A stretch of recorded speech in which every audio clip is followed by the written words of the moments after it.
ఈ సెప్టెంబర్ 17 మోడీ గారి పుట్టినరోజు. అదే రోజు భారతదేశంలో కనుమరుగైన చీతాలు దేశానికి తిరిగి రానున్నాయి. మన దగ్గర కనుమరుగైన ఏషియాటిక్ చీతాలు అయితే మన దేశానికి వచ్చేవి ఆఫ్రికన్ చీతాలు. ప్రస్తుతానికి నమీబియా నుంచి వస్తున్నాయి. ఆల్రెడీ నమీబియా క్యాపిటల్ విండ్హాక్లో అవి స్టార్ట్ అయ్యాయి. 8 చీతాస్, దానిలో 3 మేల్స్ 5 ఫీమేల్స్ అన్నమాట. ఇవి ఫస్ట్ జైపూర్లో దిగుతాయి. జైపూర్ తర్వాత మధ్యప్రదేశ్లో కూనో నేషనల్ పార్క్లోకి ఎంటర్ అవుతాయి. ఆల్రెడీ కూనో నేషనల్ పార్క్ మీకు తెలుసు, మధ్యప్రదేశ్లో చాలా పెద్ద నేషనల్ పార్క్.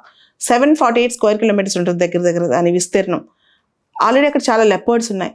లెపర్డ్ ప్రేకి ఈ చీతా ప్రేకి మధ్యలో కాన్ఫ్లిక్ట్ రాకుండా టెంపరీగా లెపర్డ్స్ని రీలొకేట్ చేస్తున్నారంట టెంపరీగా.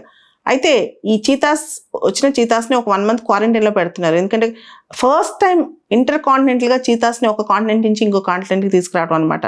సో ఖచ్చితంగా వాటి కొత్త ఈకోసిస్టమ్కి, కొత్త ఎన్విరాన్మెంట్కి, కొత్త క్లైమేట్కి, కొత్త ప్రేకి అలవాటు పడాలి. కాబట్టి చాలా జాగ్రత్తగా ఈ చీతాస్ని చూసుకోవాలి. ఈ చీతాస్ని కూనోలో లొకేట్ చేయడం కోసం దాదాపు 25 గ్రామాల్ని రీలొకేట్ చేశారు. ఇక్కడ ట్రైబల్స్ కూడా ఉంటారు. తర్వాత ప్రతి చీత రేడియో కాలర్డ్ అనమాట. అంటే వీటికి ఒక ఐడెంటిఫికేషన్, ఎక్కడ తిరుగుతున్నాయి వీటిని ట్రాక్ చేస్తుంటారు. GPS పెట్టి మరీ వీటిని ట్రాక్ చేస్తారనమాట. సో దట్ వీటిని భద్రంగా ఉంచుకోవడం కోసం. చిరుత పులులు ఈ పేరు వినంగానే అందరికీ ఎంతో కొంత ఎగ్జైట్మెంట్ ఉంటుంది. చిరుత అనే పేరుకి అంత సిగ్నిఫికెన్స్ ఉంది. భారతదేశంలో చిరుతలు ఎక్స్టింక్ట్ అయిపోయి దాదాపు 70 సంవత్సరాలు అయిపోయింది. కొంతమంది కథనాల ప్రకారం 1947లో చివర మిగిలిన చిరుతలను కాల్చి చంపేశారని హంటింగ్లో.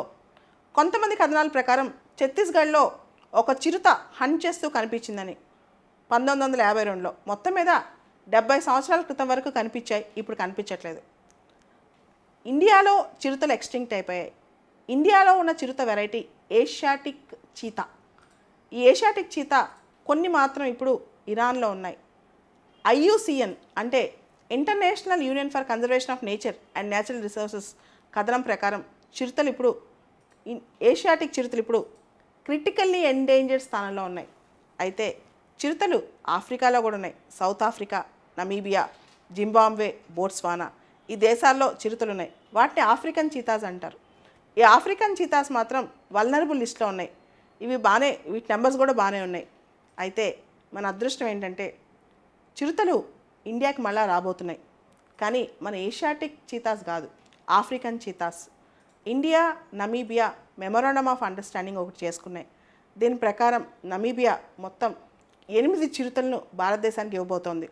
దానిలో 4 మన ఆగస్టు 15వ తారీఖు కల్లా ఆజాదీ కా అమృత్ మహోత్సవ్ జరుపుకునే ముందుకి వచ్చేస్తాయి అన్నమాట. అంటే ఈ అమృత గడియల్లో చిరుతలు మళ్ళీ వెనక్కి వస్తున్నాయని ఎన్విరాన్మెంటల్ మినిస్ట్రీ చెప్తుంది. కానీ వైల్డ్ లైఫ్ ఎక్స్పర్ట్స్ ఏమంటున్నారంటే వచ్చేవి ఎక్స్టింక్ట్ అయిపోయిన చిరుతలు కాదు, వచ్చేవి మన చిరుతలు కావు, అవి ఆఫ్రికా చిరుతలు.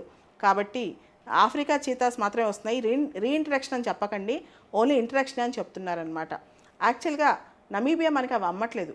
యాక్చువల్గా చిరుతలు అమ్మకూడదు, వైల్డ్ లైఫ్ ట్రేడ్ చేయకూడదు అనమాట. అవి ఓన్లీ డొనేట్ చేస్తున్నాం. దీనివల్ల wild life conservation, biodiversity conservation, tourism protection, అంతేకాదు లోకల్ కమ్యూనిటీ లైవ్లీహుడ్, ఇలా అనేక అడ్వాంటేజెస్ ఉన్నాయి. ఇంతకీ చిరుతలు ఎక్కడికి వస్తున్నాయి? మధ్యప్రదేశ్లో కూనో నేషనల్ పార్క్కి. చిరుతలు రాగానే ఇమీడియట్గా నేషనల్ పార్క్లో వెంటనే అక్కడే ఇంట్రడ్యూస్ చేయరు. ముందుగా వాటిని దానికి అలవాటు చేసి ఆ కమ్యూనిటీకి, ఎందుకంటే లోకల్ మేనేజ్మెంట్ కానీ ఆ ఏరియా మేనేజ్మెంట్ కానీ అది కూడా చాలా ఇంపార్టెంట్ అనమాట. సుప్రీంకోర్టు యాక్చువల్గా 7 సంవత్సరాల పాటు ఈ చిరుతల్ని భారతదేశం తీసుకురావడానికి బ్యాన్ చేసింది. లాస్ట్ స్టే ఇచ్చిందనమాట. లాస్ట్ ఇయర్ స్టే ఎత్తేసింది. సో ఇప్పుడు చిరుతలు వస్తున్నాయి. అసలు ఇండియాలో చిరుతలు తేవాలన్న ఐడియా ఎప్పటిది? 1970 దశకంలో ఇందిరాగాంధీ గారి ప్రభుత్వం ఇరాన్తో సంప్రదింపులు జరిపింది. చాలా చిరుతలు ఇండియాకి తీసుకురావాలి, ఇండియాలో చిరుతలు కనపట్లేదని. కానీ అది అంత ఫ్రూట్ఫుల్గా కాలేదన్నమాట. తర్వాత 2010 నుంచి ప్రయత్నాలు జరుగుతున్నాయి. సుప్రీంకోర్టు స్టే విధించడం ఇవన్నీ జరిగాయి. ఇప్పుడు మళ్ళా చిరుతలు భారతదేశంలోకి వస్తున్నాయి. భారతదేశం సౌత్ ఆఫ్రికా నుంచి కూడా చిరుతలు తెచ్చుకుందామని ఆ ప్రపోజల్ కూడా ఉందన్నమాట. మొత్తానికి చిరుతలు మళ్ళా ఉత్సాహపరచబోతున్నాయి. అయితే చిరుతల్లో ప్రత్యేకత ఏంటి? మీరు గమనిస్తే ఇవి బిగ్ క్యాట్స్లో ఒక వెరైటీ, కానీ లైన్ కన్నా టైగర్ కన్నా చిన్నగా ఉంటాయి. చిరుత 0 to 3 సెకండ్స్లో, అంటే విత్ ఇన్ 3 సెకండ్స్లో 120 కిలోమీటర్ స్పీడ్లో పరిగెత్తగలరు. అంటే అంత ఫాస్ట్గా యాక్సిలరేట్ అవ్వగలదు అనమాట. అయితే చిరుత పరిగెత్తేది కేవలం షార్ట్ డిస్టెన్సెస్, లాంగ్ డిస్టెన్సెస్ పరిగెత్తలేదు. అదేం చేస్తుందంటే స్టెల్త్, దాక్కుని ఉంటుంది ఒక పక్క, దాక్కుని సడన్గా బయటకు వచ్చి కొంత దూరం పరిగెత్తగలదు. అదేవిధంగా చిరుత ఆహారం గబుక్కుని లాక్కుని చెట్టుపైకి వెళ్ళి తింటుంది అనమాట. అయితే చిరుతకు భయం తను ఏ ఇతర కార్నివోర్స్ వచ్చినా తినేస్తాయని, ఎందుకంటే చిరుత వాటికి ఆహారం అనమాట. దాంతో చిరుత చాలా జాగ్రత్తగా ఉంటుంది. మీరు గమనిస్తే చిరుత మొహం మీద బ్లాక్ డాట్స్ ఉంటాయి. అంటే ఇట్లా ఇట్లా మన కన్నీళ్ళు కారిస్తే ఎట్లా డాట్ లాగా ఏర్పడుతుందో ఇలా నల్ల చారలు ఉంటాయి అనమాట ఫేస్లో. అలానే చిరుత ఒంటి మీద పైన ఆరెంజ్ కలర్ స్కిన్లో బ్లాక్ డాట్స్ ఉంటాయి, కింద పొట్ట భాగం తెల్లగా ఉంటుంది అనమాట. ఓవరాల్గా చిరుతలు అనేవి ఇప్పుడు మనం ప్రొటెక్ట్ చేసుకోవడం, బయోడైవర్సిటీని కన్సర్వ్ చేసుకోవడం లాంటిదే. మధ్యప్రదేశ్ ప్రభుత్వం వాళ్ళు పోస్టర్ రిలీజ్ చేశారు, చింటూ చీతా అని చెప్పి. చింటూ అనేది ఒక మస్కట్ పేరులాగా పెట్టి చింటూ చీతా తిరిగి వస్తుంది భారతదేశానికి అని చెప్పి ఒక పోస్టర్ కూడా రిలీజ్ చేశారు మధ్యప్రదేశ్ ప్రభుత్వం వాళ్ళు. ఎందుకంటే కూనో నేషనల్ పార్క్ వస్తున్నాయి కాబట్టి. ఓవరాల్గా చీతాస్ జాగ్రత్తగా రావాలని కోరుకుందాం.